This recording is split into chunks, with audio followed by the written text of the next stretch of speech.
Bem, gente, dando continuidade na nossa aula de relações métricas de um triângulo retângulo, eu trago aqui uma questão bem simples para mostrar como é que a gente pode utilizar aquelas fórmulas.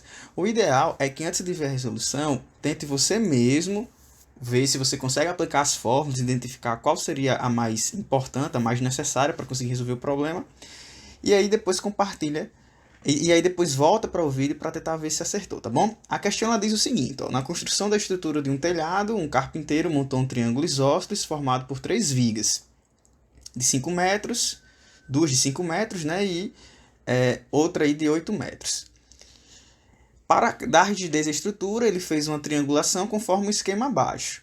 Quantos metros de viga foram usados nessa peça? Então, você já tem aqui essa viga com 5 metros, essa aqui com 5 e essa aqui de baixo com 8. Ele colocou mais 3, né? Ó, essa do meio e essas outras duas aqui. E aí, ele quer que você determine qual é o total de metragem de viga que foi utilizado. Veja bem, essa viga do meio, observe que ela é a mais simples de determinar, né? Porque você olha para um triângulo aqui, né? Você tem esse triângulo aqui, por exemplo, esse triângulo da direita, que a hipotenusa mede 5 e um dos catetos mede 4. Então, automaticamente, já é para você desconfiar do triângulo pitagórico. O triângulo pitagórico, só para recapitular, é aquele triângulo que a hipotenusa mede 5 e os catetos medem, um mede 3 e o outro mede 4. Então, toda vida que você tiver em um triângulo retângulo, onde você tem uma hipotenusa 5, um cateto 3, obrigatoriamente o outro é 4. Se você tem uma hipotenusa 5 e um cateto 4, obrigatoriamente o outro cateto é 3. Se você tem um triângulo retângulo que um cateto é 3 e o outro cateto é 4, obrigatoriamente a hipotenusa é 5. Então é o que vai acontecer aqui. Você pode até tentar fazer um teorema de Pitágoras para determinar essa medida, vai chegar na resposta correta, só que já é bom para, principalmente no Enem, quando você tem que ganhar tempo, é bom conseguir resolver isso aqui com certa rapidez. E aí, como aqui é 5 e aqui é 4, automaticamente essa medida aqui ela é 3, né? Sem muitos cálculos. E aí fica para a gente determinar só essa partezinha aqui do meio, e que é a mesma medida dessa outra aqui também, né? Os triângulos são congruentes, aí, tanto da direita quanto da esquerda.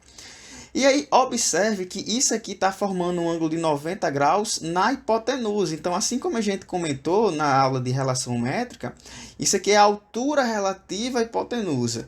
E existem algumas fórmulas que determinam a altura relativa à hipotenusa em um triângulo retângulo. A gente tinha duas fórmulas, né? A gente tinha aquele h ao quadrado é igual a n vezes m, né, que a gente até brincou que era H não mama, e a gente tem aquele que era o HSBC, né, o que é H igual a BC.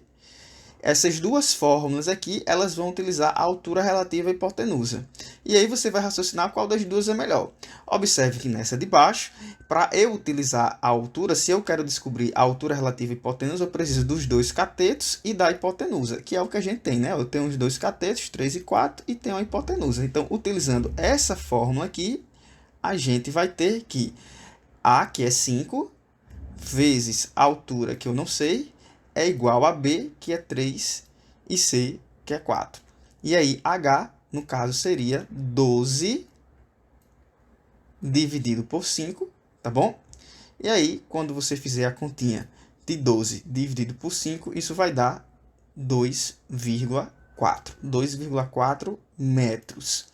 E aí, portanto, aqui é 2,4 metros e aqui também é 2,4 metros. Então, o total de metragem é só sair somando tudo, né? Eu tenho 5, 10, mais 8, 18, mais 3, 21. E 21 mais 2 e mais 2 vai dar 21, 22, 23, 24, 25. Isso aqui daria um total de 25,8 metros. Tá bom? E aí, nós finalizamos a nossa questão e, portanto, temos a resposta 25,8. Bem, questão bem simples, só para ilustrar como a gente poderia usar as relações métricas. Espero que vocês tenham gostado. Aguardo até a próxima aula. Valeu!